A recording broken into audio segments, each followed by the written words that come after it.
Late afternoon sunlight shimmered across the polished hood of a 1967 Mustang. Deep burgundy, immaculately restored, the kind of car that turned heads for all the right reasons. Judge Keisha Washington sat behind the wheel, sunglasses low, classical music whispering through the speakers. It was her one indulgence, a drive home after a long week in court. But as she turned into the parking lot of Northbrook Shopping Center, the sound of the orchestra faded behind a different rhythm, flashing lights, sirens, and a voice crackling through a loudspeaker. "Ma'am, pull over immediately." Her brow furrowed. She wasn't speeding. She hadn't violated a single law. Still, she eased to a stop, calm but wary. Two patrol cars boxed her in.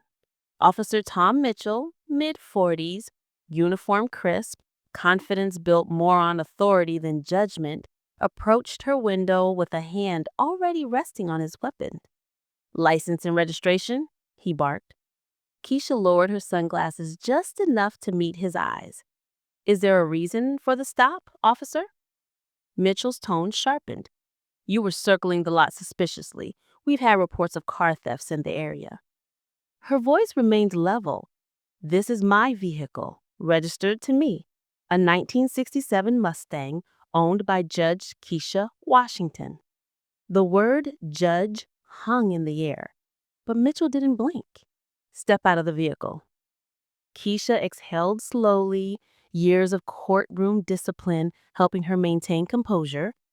Around them, shoppers began recording on their phones. A few recognized her, one of the youngest Black women ever appointed to the bench in California. Mall security hovered nearby, uncertain whether to intervene or stay silent.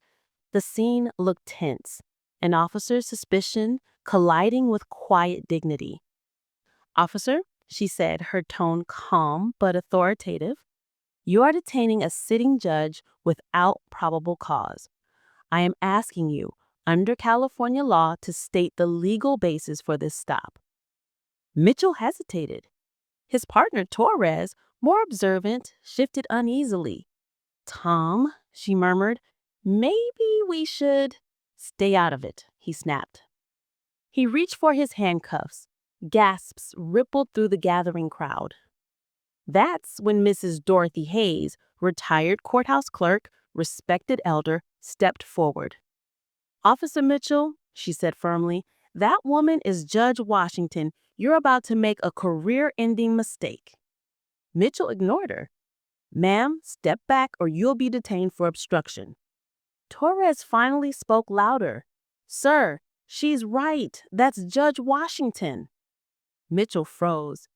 The name registered, but his pride fought the realization. Keisha stood still, composed yet unyielding, the quiet center of a storm fueled by prejudice, power, and perception.